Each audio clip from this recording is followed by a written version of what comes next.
mulai sekarang tuh dikembangin kayak etos kerja gitu teman-teman. Jadi gimana caranya kita itu apa ya, nggak menunda itu pasti, karena prokrastinatik itu kurang bagus karena apa ya, kalau lihat aku kemarin di teman-temannya yang ada di Thailand itu kebanyakan orang-orang di sana itu apa ya, satset gitu lah untuk ngerjain sesuatu, jadi nggak yang nunda-nunda aja nanti aja gitu.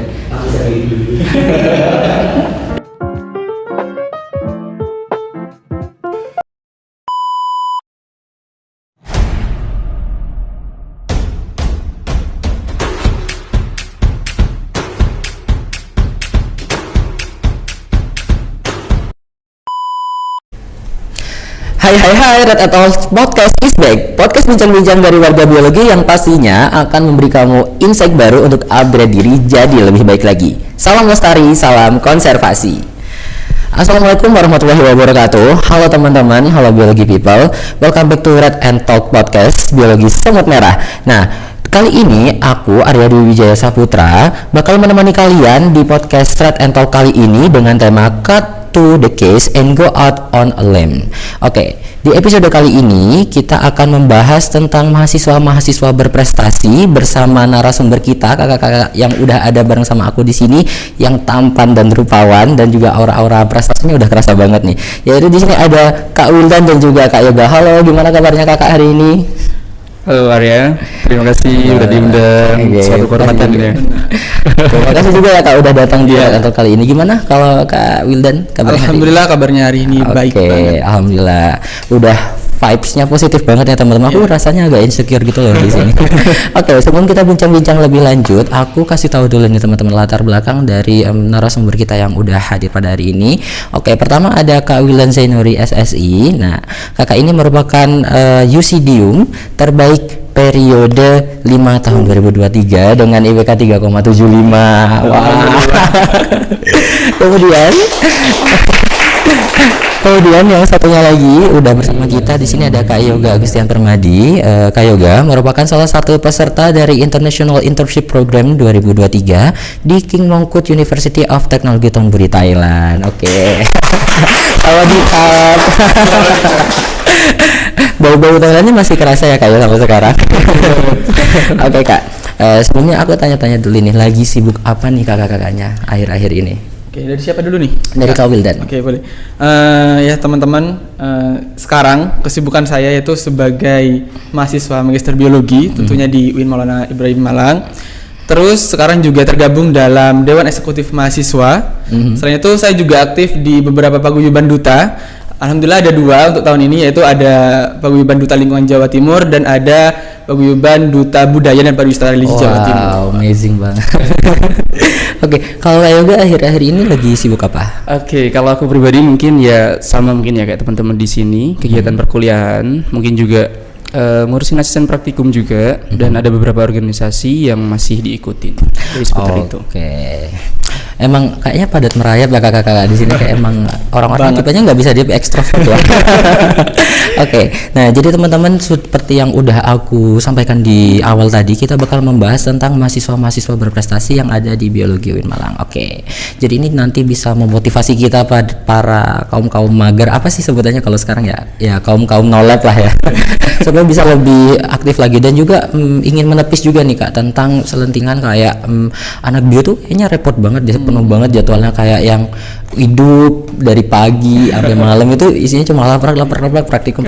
Sebenarnya kita tuh juga masih bisa untuk meraih prestasi di tengah-tengah padatnya kita. Nah, makanya kita hari ini bakal berbincang dengan Kak Wildan dan juga Kak Yoga untuk mendapatkan tips and trick gimana nih caranya kita untuk bisa tetap meraih prestasi di tengah padatnya jadwalnya anak-anak biologi. Oke. Nah, untuk yang pertama ini mungkin aku tanya dulu deh buat Kak keduanya aja deh. Latar belakangnya kakak-kakak nih akhirnya mungkin sedikit flashback diceritain dong Kak, gimana akhirnya kemarin yang Kak Wildan bisa jadi yudisium terbaik dan juga Kak juga akhirnya bisa punya kesempatan untuk bisa ikut international internship kemarin. Mungkin dari Kak Wildan. Oke, latar belakang mungkin saya sederhana itu selama kuliah mengalir, hidupnya mengalir yang ngikutin apa yang masalah yang ada ya diselesaikan. Nah, mungkin untuk beberapa tips and tricks ya bisa disebut. Nah, latar belakang kemarin alhamdulillah bisa menjadi yudisium terbaik. Yang pertama ada hal-hal kecil yang biasa saya lakukan. Kan saya tahu sendiri sibuk ya dengan beberapa kepanitiaan, organisasi gitu. Nah, untuk itu suka hal kecil yang mungkin tidak dipikirkan sama teman-teman biologi khususnya ini list tugas atau list kegiatan. Jadi kita harus pintar bagaimana cara memprioritaskan kegiatan yang kita ikutin gitu lah. Jangan sampai jangan ada ditinggalkan. Nah, itu salah satunya. Mungkin selanjutnya yaitu tips kedua lebih ke menjaga kesehatan ya Kak Arya. Nah, sebagai kita tahu bahwasanya anak biologi kan sibuk dengan lapra, sibuk dengan juga nanti ada kegiatan A, B, C. Nah, kita juga harus memperhatikan kesehatan. Ya, mungkin dikenal jarang tidur tapi ya kalau bisa di waktu yang sedikit itu kita maksimalkan untuk istirahat gitu lah. Ya meskipun nanti di sela-sela kegiatan kayak nunggu matkul kelas dibuka kayak Tyler dikit gak apa. Pernah di tahap-tahap seperti itu ya kakak ya. Ya itu aja sih mungkin tips dan trik yang dikit buat teman-teman biologi ke depannya. Kalau cerita flashbacknya Kak Yoga gimana nih kemarin pas kok bisa akhirnya ikut program internship? Oke, sebetulnya dulu itu ini untuk program internship kalau kita kan nyebutnya PKL ya teman-teman. Jadi untuk PKL itu sebetulnya sebelum ke Thailand udah ada rencana untuk ambil di Kediri. Waktu itu udah daftar di PTBC, jadi semacam kayak agricultural factory gitu yang dia main rekayasa genetik. Karena memang tertariknya ke situ kan awalnya. Nah, sebulan sebelum keberangkatan itu ditawarin sama salah satu teman yang juga ditawarin dari dosen, Bu Fitri ya waktu itu, sekretaris prodi kita. Nah itu beliaunya nyampein bahwa ada program itu tuh. Nah program itu sebetulnya beberapa bulan yang lalu udah dipromosiin gitulah, udah disampaikan ke teman-teman satu angkatan. Tetapi sepertinya jarang tuh nggak ada yang minat untuk ikut. Interestnya mungkin kurang. Interestnya kurang. Akhirnya dari prodi itu ingin seperti memberikan suntikan motivasi lah gitulah ke teman-teman yang khususnya punya nih capability di situ. Nah akhirnya beberapa teman dihubungin, dikabarin dan disampaikan bahwa nanti akan ada program seperti itu dan tertarik akhirnya untuk ikut. Karena memang sebelumnya udah ada beberapa program seperti JST, Japan Summer itu ya yang mungkin teman-teman juga pernah tahu. Nah di situ tuh kebetulan masih terkendala COVID, jadi nggak bisa berangkat ke Jepang. Jadi waktu itu juga ikutan seleksi itu dan alhamdulillah lolos waktu itu ya. Cuman programnya online. Nah akhirnya ketika ada program offline di Thailand, internship di sana dan ternyata juga cocok dengan labnya, ya udah kenapa enggak gitu. Akhirnya ikutan seperti itu. Nah kebetulan ini kan kakak-kakaknya ya lagi menempuh penelitian kan kakaknya yang Kak Wildan jadi yudisium terbaik, di mana pastinya ada target buat cepet lulus dan target penelitiannya nggak semudah itu. Begitupun juga dengan Kak Yoga yang tiba-tiba harus PKL di luar di lab yang kita nggak tahu harus pakai bahasa apa karena kita terbiasa pakai bahasa Jawa yang literally ya banyak yang Jawa kan kita di sini. Nah itu topik yang diambil akhirnya kenapa kok Kak Wildan bisa cepet nih, karena kan pasti kalau yudisium juga dilihat dari kecepatan ininya sama ininya kan. Oke, mungkin masalah peminatan ya khususnya. Masalah cepat tidak cepatnya itu kembali lagi tergantung dari pribadi masing-masing ya teman-teman. Jadi nggak ada kan kita punya 4 peminatan ya di biologi itu. Nggak ada namanya ekologi nih paling mudah paling cepat, nggak. Itu kembali lagi tergantung sama diri kita masing-masing. Bagaimana kita dari awal jadi nyusun proposal tesis dan sampai di sidang skripsi. Nah untuk peminatan saya sendiri kemarin saya mengambil di peminatan ekologi. Dengan judul skripsi saya itu keanekaragaman Macrorhizobenthos di hulu Sungai Welang, Kecamatan Lawang. Nah, di mana nantinya ini ada hubungannya dengan bioindikator lingkungan seperti itu. Ini bioindikatornya itu dari Macrorhizobenthosnya seperti itu. Oh, oke. Mungkin berarti itu penelitian di mana tadi penelitian? Di Kabupaten Malang di Kecamatan Lawang. Oh, oke. Ya. Berarti nanti kakaknya tuh memang meneliti fokus di bioindikator ya di sekitar sana. Iya, benar. Khususnya di Macrorhizobenthos itu tadi sebagai hewannya yang sebagai indikator itu. Terus lamanya kemarin penelitian berapa lama? Kurang lebih dari selesai sempro itu kurang lebih 4 bulan penelitian. Ya. Kurang lebih 4 bulan. Ya. Termasuk itu udah termasuk cepat apa enggak nih menurut kakak nih? Itu termasuk enggak cepat. Karena kan ya kadang mungkin teman-teman ya, jangan ditiru lah untuk teman-teman. Kadang habis sempro itu bisanya ya udahlah santai dulu, tunda sebulan. Iya sih, emang ada aja ya, Ya, ada hambatan-hambatan. sih. Oke.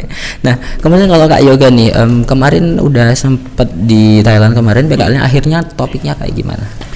Kemarin tuh karena memang sebetulnya sebelum kita pilih, kita jadi dikasih opsi untuk milih laboratorium. Jadi di website KMUTT, ya kampus yang kami internship, itu ada beberapa lab dan kita dikasih opsi. Nah kemarin aku tertarik itu ke molekuler. Jadi kemarin ngambil ke biologi molekuler dan kebetulan sebetulnya niatnya ambil ke biomolekuler yang botanical gitu, yang ketumbuhan. Tetapi ternyata di situ yang lagi kosong itu ada di ACC, Animal Cell Culture. Jadi ya lumayan kaget sebetulnya kemarin itu karena nggak pernah ke molekuler yang hewan, ternyata tiba-tiba disuruh ke Animal Cell Culture. Tapi overall karena juga pembimbing, pendamping di sana juga apa ya, suportif banget dan bagus banget lah sistem mekanisme mereka di lab. Jadi ya cukup terbantu untuk itu. Oke. Nah, kemudian gini nih, mungkin alurnya mungkin ya. Sekarang kita beralih sedikit ke Kak Yoga. Mungkin untuk alurnya yang pendaftaran kemarin gimana Kak? Mungkin bisa dijelasin nih buat teman-teman supaya nanti bisa menginspirasi mungkin teman-teman. Oh ternyata bisa ya anak bio sampai ke Thailand. Mungkin bisa juga nih aku ngikutin gitu kan. Oke. Nah ini dulu, mungkin aku pengen sampaikan juga bahwa mungkin kebanyakan teman-teman biologi itu belum terlalu apa ya aware gitulah tentang program seperti ini. Bahkan mereka kebanyakan tuh pesimistik gitu, karya. Jadi kayak emang bisa anak UIN biologi itu ke apa ya, ikut-ikut program di luar. Nah sebenarnya itu mindset yang perlu kita apa ya tutup gitulah, karena banyak sekali kesempatan program-program yang sangat luar biasa baik itu, sangat luar biasa bagus itu untuk kita bisa ikutin. Kalau kemarin sendiri itu sebetulnya dari Prodi itu memang kan ada kerjasama lah dengan pihak KMUTT. Jadi lewat Pak Mujahidin namanya beliau dulu alumni sana dan akhirnya membuka kesempatan untuk anak didiknya untuk bisa ini. Nah, jadi kemarin ya untuk prosesnya ya pasti akan dikabari ya dari Prodi terkait program itu, dan teman-teman mungkin bisa menyiapkan dari sekarang entah untuk terkait TOEFL-nya, dan mungkin juga nanti bakal ada wawancara untuk apa ya menentukan kira-kira teman-teman ini layak gak sih gitu kan, worth it gak sih untuk bisa ikut program itu. Dan kemudian ya ngurus administrasi itu pasti, kayak misal paspor, keberangkatan, dan mungkin beli tiket pesawat dan urus untuk apa tempat tinggal di sana. Dan bersyukurnya teman-teman, mungkin ini sedikit FYI juga ya buat teman-teman, ternyata alumni UIN biologi khususnya itu banyak sekali teman-teman yang ambil study abroad di Thailand. Jadi ini mungkin yang bisa apa ya membuat kita lebih pede gitu lah. Jadi semangat ya gitu teman-teman ya. Betul banget karena banyak banget alumni kita itu yang ada di sana. Dan kemarin pun kami teman-teman intern yang di KMUTT pun sangat terbantu dengan adanya mereka gitu lah. Kita dipesankan apa ya transportasinya, kita dipesankan apa apartemennya, dan itu menurutku apa ya jadi hal yang cukup baik untuk memantik semangat dari alumni apa ada tingkat gitu lah. Gitu karya mungkin. Jadi tetap di sana nanti bukan yang lepas dan kita ngawang ya ternyata. Jadi tetap ada sumbangsi juga dari kakak-kakak alumni. Terima kasih buat kakak-kakak alumni yang ada di Thailand. Kalau siapa tahu ngeliat video ini ya. Oke, kemudian dari yang kemarin udah aku lihat nih, ada aja ya ceritanya kayaknya yang emang struggle, kayaknya emang susah. Pernah nggak sih? Kayak gimana sih struggle-nya kakak-kakak berdua nih? Ya kalau Kak Wildan kemarin untuk memperjuangkan, sebenarnya kepikiran nggak sih buat pengen jadi ini apa namanya Yusidium terbaik gitu? Oke, mungkin bicara kepikiran dan tidak kepikiran ya, itu kepikiran. Target ya, emang berarti target ya teman-teman ya. Ya karena ya sedikit cerita aja ya, dari SMA itu entah kenapa saya berubah menjadi orang yang sangat ambis. Kemarin ambis banget ya, alhamdulillah dari semester 1, awalnya dari semester 1 sampai semester 4 itu ambis banget. Terus semester 5 kan mulai offline ya. Nah ya sebenarnya ambis, cuma ya berkurang ambisnya gitu lah. Tapi ya alhamdulillahnya entah kenapa kok diberi kesempatan ini gitu loh, menjadi yudisium terbaik ini. Oke. Terus selama proses nih dari SMA udah gitu kuliah yang terdampak pandemi ya kemarin ya, kemarin benar sekali online. Nah, apalagi yang kemarin sampai terdampak pandemi, terus tiba-tiba harus offline di semester kritis ya. Kalau menurutku itu semester kritis ya teman-teman, karena udah di semester pertengahan akhir, dimana udah semua mata kuliah itu udah kayak bener-bener penjurusan inti-intinya bio gitu kan. Itu struggle-nya kayak gimana sih Kak? Struggle-ku waktu itu sebenarnya online ya. Ya satu kan memang kita hadap laptop banget. Kayak apa-apa laptop, apa-apa hadap laptop. Nah, ya jaga kesehatan lagi, kembali ke perjuangan cara kita untuk memberikan itu ya jaga kesehatan. Bagaimana cara kita mulai dari ngatur pola makan, kan biasanya kita lupa tuh kalau online tuh ya los aja lah. Gitu Ya lah. soalnya bisa lebih berbahaya. Ya itu. Berarti emang gimana buat ingat ke diri sendiri juga ya, buat manajemen diri Iya, sendiri. benar, Kadang soalnya waktunya. pas online, aduh terlena banget, aduh enak banget gitu Nah, kayak. iya. Atau kalau pas struggle yang pas offline-nya nih tiba-tiba duar datang ke Malang. Alhamdulillahnya waktu itu lagi di Malang ya posisinya online itu. Jadi kemarin tuh 1 tahun aja di rumah, terus kemudian ada tugas pengabdian. Alhamdulillah itu saya di Malang. Nah ya cukup kaget dengan kuliah offline yang biasanya kita santai, kita ini. Nah ini ya kembali lagi harus bangun semangat gitu. Mulai harus memperhatikan dosen, kan biasanya ya kita tahu lah ya kalau online seperti apa ya mahasiswanya gitu. Masih sempat curi-curi kesempatan untuk menyambung bubu. Ya kagetnya di situ sih dengan perubahan dari online ke Perubahan habitsnya yang awalnya bisa masih nanti nyantai Nah, sambil gitu kan, tiba-tiba harus jam sekian Nah, gitu iya. kan. Oke. Kalau yang kemarin nih yang Kak Yoga struggle-nya gimana pas di Thailand, karena kan kita sadar kan culture-nya berbeda, orang-orangnya berbeda, udah gitu apalagi terkendala bahasa ya, kayak kita boys and girl from nowhere tiba-tiba ada di Thailand, terdampar di sana tuh gimana? Oke, mungkin jadi barrier pertama kali ya, struggling pertama pasti bahasa, pasti. Karena mungkin ya seperti Indonesia, Thailand nggak semua orang di Thailand tuh bisa berbahasa Inggris. Mungkin kalau di kampus ya pasti bisa bahasa Inggris. Dan ini kalau misal kita bahas dulu terkait yang kegiatan di kampus, nge-lab dan lain sebagainya. Alhamdulillah kebanyakan orang-orang di kampus tuh bisa berbahasa Inggris dan nggak ada kendala lah untuk komunikasi. Cuman mungkin ada beberapa aja sih, kayak kita kan dialek beda ya pasti ya. Kayak misal bahasa Inggrisnya orang Jawa, orang Madura, pun orang Thailand juga punya dialeknya sendiri. Jadi mungkin ada beberapa kayak kata yang sulit untuk kita pahami karena mereka menyampaikan bahasa Inggrisnya juga dengan aksen mereka. Nah itu mungkin satu barrier pertama gitulah. Kemudian terkait ini sih mungkin kalau struggling terkait mekanisme kerja gitulah. Jadi etos kerja yang ada di kampus sana menurutku juga cukup menarik dalam artian mereka itu udah di atas level kita mungkin kalau bisa dibilang gitu kan. Karena mereka kebanyakan di kampus itu tuh untuk yang postgraduate, jadi untuk yang S2 gitu. Iya. Jadi teman-teman yang S1 kemarin pasti akan akan agak Kaget gitu. Iya, culture shock dengan mereka yang nge-lab itu udah nggak perlu dibimbing lagi, mereka nggak perlu dituntun. Ya, sementara kita kalau di sini kan bareng sama kakak-kakak aslab ya, iya aslab ya teman-teman yang ada di sini aslab ya. Jadi mereka kayak bisa nge-develop research-nya sendiri, kayak misal cari bahan dan alatnya sendiri dan lain sebagainya. Jadi ya seperti itulah, mungkin ada beberapa hal yang jadi struggling dan mungkin juga kita kan belajar di sana kan juga pasti tadi ya bahasa Inggris gitu kan ya. Ada beberapa teman mungkin yang juga terkendala di sana, entah pengajarnya atau pendampingnya yang mungkin backgroundnya nggak sebagai mentor gitulah, tapi di sana ditugaskan jadi mentor, jadi itu mungkin agak jadi barrier juga. Itu sih mungkin terkait struggling di Thailand. Strugglingnya di sana ya emang culture pasti akan nubruk paling pertama ya. Betul. Oke.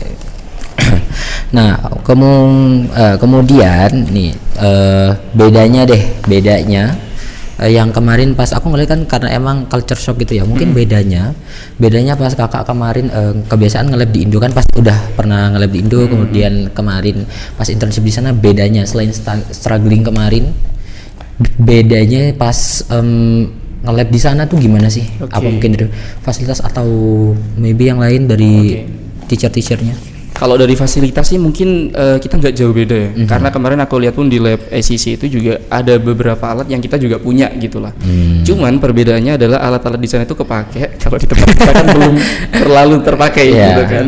Karena memang vibes untuk kita jadi seorang researcher tuh mungkin menurut aku pribadi di kampus kita masih kurang gitu kan. Entah dari developnya, entah dari mahasiswanya sendiri dan lain sebagainya itu masih kurang. Dan aku rasa di sana juga yang paling membedakan itu ya itu tadi, kayak mereka kan udah kebanyakan anak S2 ya, pasti mereka udah paham lah basic laboratory skills kayak gitu. Jadi mereka nggak perlu lagi tuh kayak perlu dimentorin, dan mereka kebiasaan ya pasti FGD sendiri antar teman-teman lab gitu kan. Nanti mereka kayak tanya ini kira-kira habis ini metode yang pas kayak gimana ya. Jadi mereka lebih ke trial error gitu. Gitu. Dan mungkin satu lagi terkait ini mungkin ya jam nge-lab. Mereka tuh bisa aja sampai semalaman tuh di lab gitu. Kalau kita kan harus memang ada batas waktu. Betul. Dan juga mungkin ini sih terkait jam itu tadi, dan mungkin untuk nge-lab itu mereka kayak lebih enjoy aja gitu. Nggak tahu ya kenapa kalau aku bandingin ke Indonesia tuh kayaknya di kampus kita tuh kayak yang nge-lab tuh kayak hal yang mengerikan gitu lah. Mereka tuh benar-benar enjoy yang jalanin ini ya, emang mungkin dari mindset aja ya teman-teman. Itu sih mungkin. Jadi ya perbedaannya ya nggak terlalu jauh sih, dan aku rasa teman-teman di biologi UIN khususnya itu bisa banget lah untuk ada di level seperti mereka gitu. Emang mungkin karena perlu beberapa mindset yang kita benahi, lab tidak semengerikan yang kita kira. kayak di Kak Wildan kan kemarin akhirnya memilih di ekologi yang mana mungkin anak-anak banyak yang berpikir aduh aku malas banget nge-lab bio kan, kayak aduh nge-lab apa-apa nge-lab, dan akhirnya memilih biologi. Itu biasanya nih teman-teman ya ada beberapa pandangan yang bilang aku mau masuk ekologi aja males mau nge-lab gitu, takut, karena itu salah satu culture yang mungkin sempat terpikirkan juga nggak sama Kak Wildan? Enggak. Ya. Jadi mungkin alasan utama saya memilih ekologi kenapa? Sesuai dengan hobi saya yaitu traveling. Suka ke alam. Jadinya ya mungkin saya lebih enjoy di ekologi. Emang anak alam. Ekologi main terus ya. Main sambil belajar. Sambil belajar enaknya itu. Emang perlu di-highlight hal yang emang kita bakal maksimal itu yang kita enjoy ya.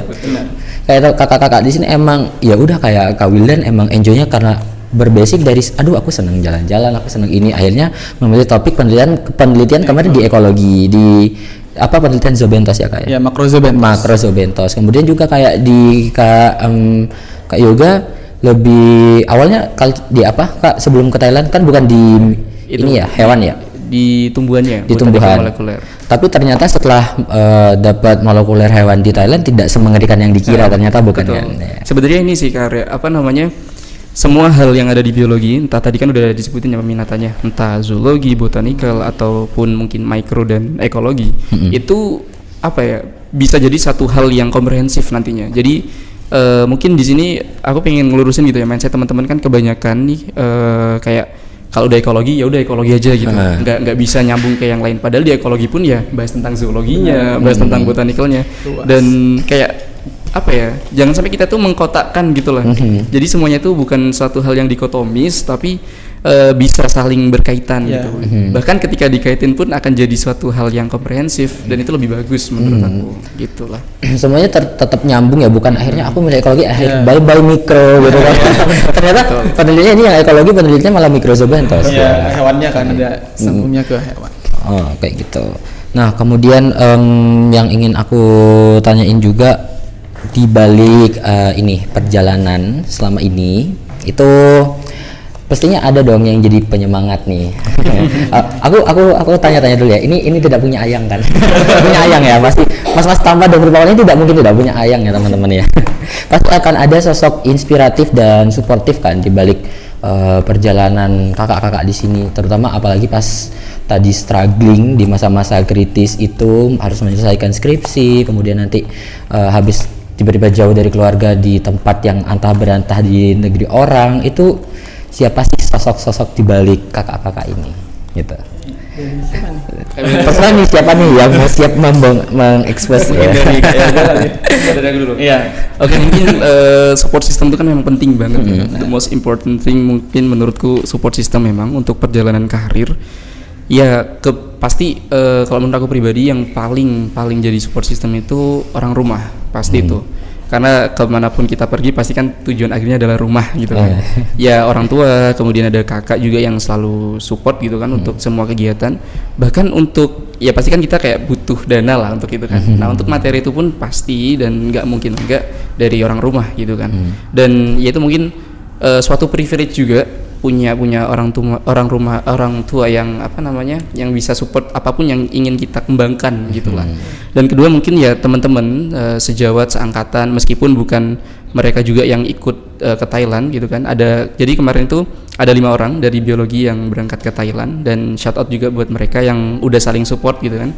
Meskipun laboratoriumnya itu beda-beda tiap orang. Oh, berarti dipencar gitu.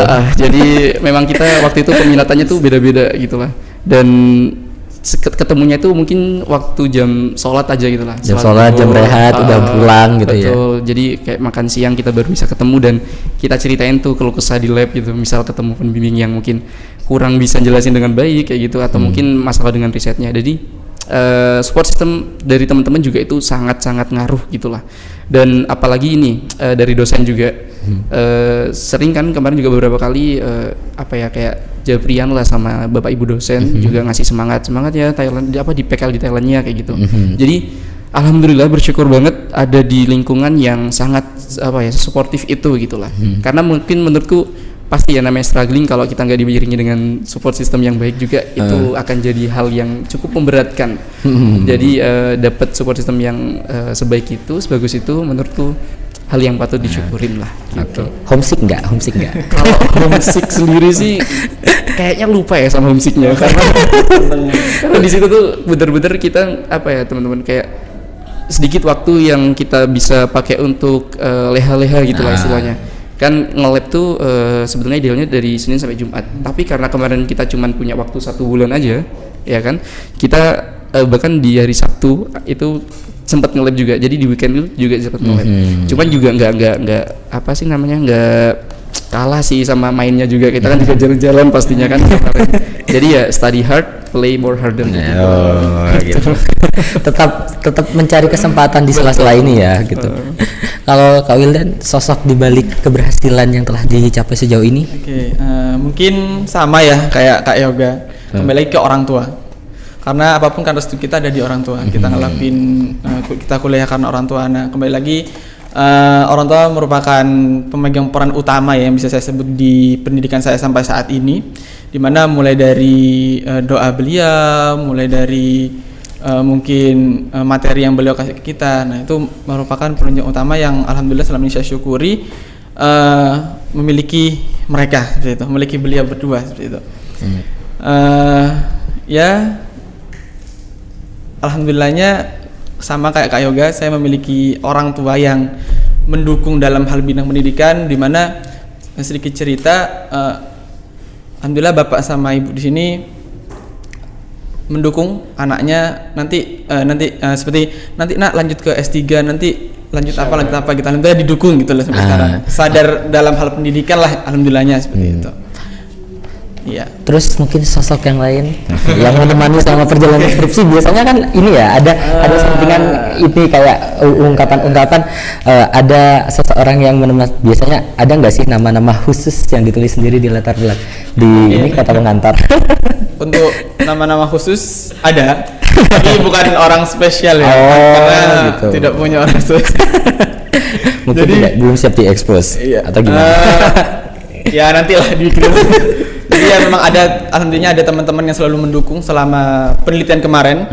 Itu ada teman-teman dari ekologi khususnya, dari peminatan ekologi itu ada sekitar 10 orang yang saya sebutkan di lembar persembahan itu. Asik. Dan mungkin salah satunya ada bestie saya nih, Mas Hasan.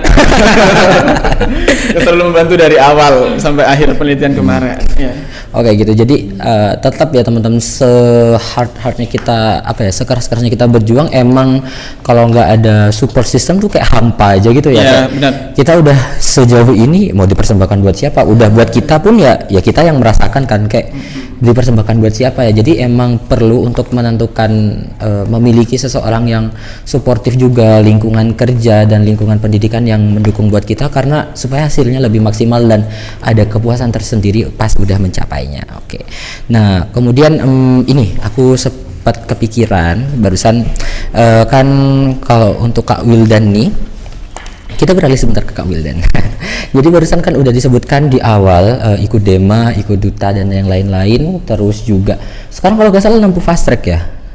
Ya. Nah, itu gimana tanggapan orang-orang sekitar dan juga mungkin kenapa kok akhirnya memutuskan untuk ngambil fast track padahal udah serepot itu? Oke, Termasuk dukungan orang tua. Ya, masuk ini dukungan Masuk, orang tua. ya, gimana Karena berarti ceritanya ya? gini dulu teman-teman. Jadi awalnya itu kan dari jurusan mengumumkan bahwasanya ada program namanya fast track, di mana kita bisa S1 S2-nya itu ditempuh selama 5 tahun saja. Yang biasanya kita tahu 6 tahun ya, nah, lebih irit 1 tahun. Nah, jadi dulu awal pengumuman, setelah itu ngomong kalau dari diri sendiri sebenarnya nggak tertarik. Karena apa ya, kembali lagi ke kesibukan, sudah mulai dari organisasi, kepanitiaan, terus ada pengabdian juga. Nah, takutnya nanti malah keteteran untuk S1-nya saya pikir dulu. Nah, cuma alhamdulillahnya kemarin ingat banget saat PKL di Bromo, itu di tengah hutan yang sangat susah sinyal, saya telepon ibu, itu pendaftaran terakhir, gimana ibu, ikut atau enggak program fast track ini? Alhamdulillah dari ibu bilang, ibu restuin nak kamu ngikut fast track, insya Allah hasilnya bakal baik ke depannya. Ya dari situ, dari orang tua itu, dari ibu itu akhirnya saya berani mencoba untuk ngikut dari mulai pendaftaran hingga tes, dan hasilnya pengumumannya alhamdulillahnya dapet. Ya Akhirnya mengalir gitu. Seperti awal mengalir ya guys ya, emang ngalir lagi gitu. tiba-tiba inspirasi emang datangnya di akhir ya, di pucuk-pucuk terakhir Iya. gitu ya. Kalau kemarin Kak Yoga pas pendaftaran, apakah emang akhirnya aku yakin gitu di akhir pas di masa-masa kritis pendaftaran atau enggak? Kemarin sebenarnya juga kayak mungkin ini ya, case-nya mungkin hampir sama karena kemarin pun daftarnya di fase injury time-nya gitu. Jadi memang udah sebulan sebelum keberangkatan tuh baru mengiyakan untuk ikutan gitulah. Padahal sebetulnya udah juga kirim surat ke tadi yang ke PTBC tadi itu untuk PKL di sana. Tapi memang waktu itu juga dapat dorongan sih dari pasti orang tua, yang kedua dari beberapa dosen, misal di dosen pembimbing skripsi kami kebetulan ada Bu Aziza, beliau juga mendukung program itu. Kemudian yang menurutku yang paling berperan penting itu ya ada Pak Mujahidin sama Bu Iva sih. Beliau ya mungkin teman-teman juga udah tahu ya kalau beliau itu sangat support lah ke anak didiknya, dan alhamdulillah kemarin diyakinkan lah untuk ikut. Apalagi kemarin ditunjukkan juga nama-nama mahasiswa yang juga ikut program internship ke internasional. Jadi mungkin angkatanku bukan angkatan yang pertama gitulah. Udah banyak kating-kating kita yang juga ikutan program yang sama, dan menurutku kayak worth it aja gitulah ketika ambil program itu. Karena satu, awalnya ketika mau ke BC yang di Kediri itu kan dia kan deket Pare tuh, aku memang niatnya ketika PKL mau sekalian ke kampung Inggris untuk ya tingkatin lah bahasa Inggrisnya. Cuman ketika ada program itu kayak wah sepaket nih gitu kan, bahasanya juga dapet, habis itu pengalamannya pun juga dapet. Dan mungkin yang paling yang paling beneficial itu ketika kita punya channel untuk bisa lanjutin studi di sana gitulah. Jadi memang kemarin itu dari dosen-dosen atau acan ya, kalau kita nyebutnya orang Thailand tuh dosen tuh acan. Acan di KMUTT itu kebetulan bersedia lah untuk memberikan surat rekomendasi ketika teman-teman ingin ambil program S2 di sana. Jadi itu teman-teman kayak membuka Gerbang baru gitu ya, buka jalan masuk untuk kita bisa study abroad di luar negeri. Gitu. Oke. Kemudian ini, kalau tadi dari Kak Wildan ada tips and trick nih untuk mendapatkan bisa meraih gelar yudisium terbaik. Kalau dari Kak Yoga nih, kayaknya barusan agak kelupaan ya aku tanyakan tips and trick nih, tips and trick yang bisa dilakukan buat bisa nyampe dapat kesempatan internship ke KMUTT. Kalau tips mungkin pesannya itu juga, dan mungkin ini yang sering aku juga sampaikan ke teman-teman di praktikum bahwa jangan pernah ngerasa rendah gitu lah. Jadi kita tuh sebetulnya bisa, cuman kadang itu tadi tertahan karena kita merasa nggak bisa. Dan hilangkan pikiran itu, tetap fokus dengan tujuan yang ingin kita capai, lakukan semaksimal mungkin, dan pastikan teman-teman nanti akan melihat bahwa oke, aku udah sampai di titik yang aku inginkan. Mungkin itu kan. Kemudian ada hal juga yang ingin aku kutip di sini dari perbincangan kita selama kurang lebih 40-50 menit ini. Jadi kita perlu menentukan set goals, apa yang bakal kita tentukan dan kita dapatkan, yang ingin kita lakukan di masa depan.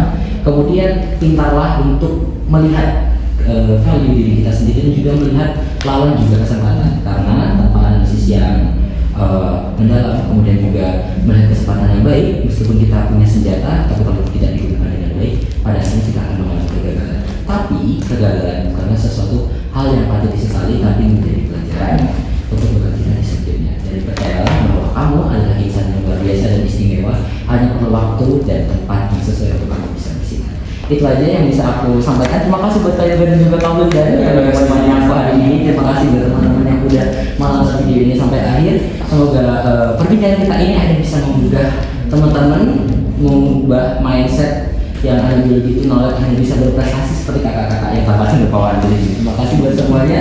Kembali lagi nanti bertemu lagi di episode Red and Talk selanjutnya. Sampai jumpa, bye people.